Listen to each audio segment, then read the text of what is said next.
This is based on real English folklore and eerie eyewitness accounts. In the county of Kent, nestled among rolling fields and ancient woodlands, lies the village of Pluckley, once named the most haunted village in England by the Guinness Book of Records.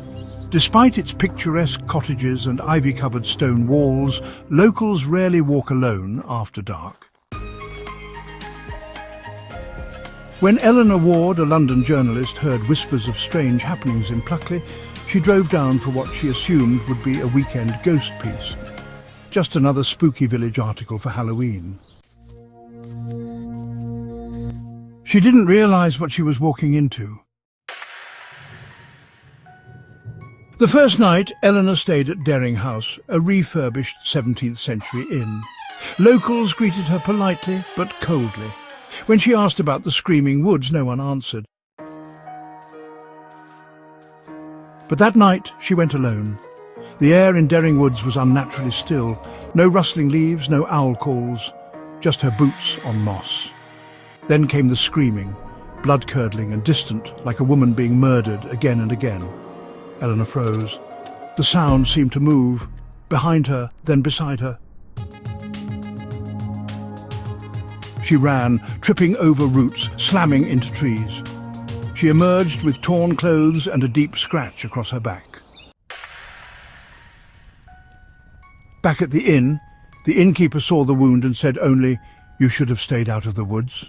That's where she died." Digging into old records, Eleanor discovered the tragic tale of a 19th century schoolmaster who had hanged himself in the woods after being accused of abusing pupils.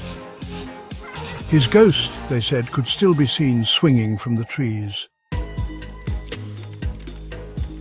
But the more chilling discovery came from a pub regular, an old man who claimed to have seen people vanish in those woods. First the screaming, he muttered, then the fog, then they are gone.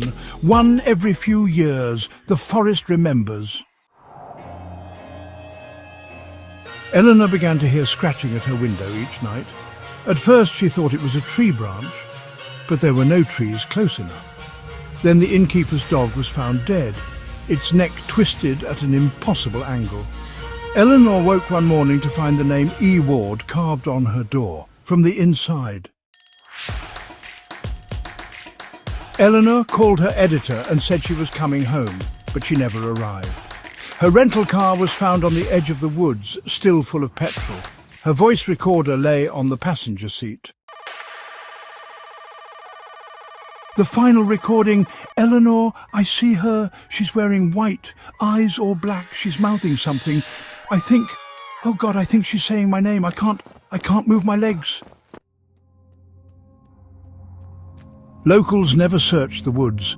They said she was gone, just like the others. A year later, a group of paranormal investigators entered Dering Woods. Only 2 returned. They claimed they'd found Eleanor's recorder deep in the forest, though it had already been given to police. When asked what they heard in the trees, one of them broke down crying. The only words he would say, "Investigator, she's still screaming."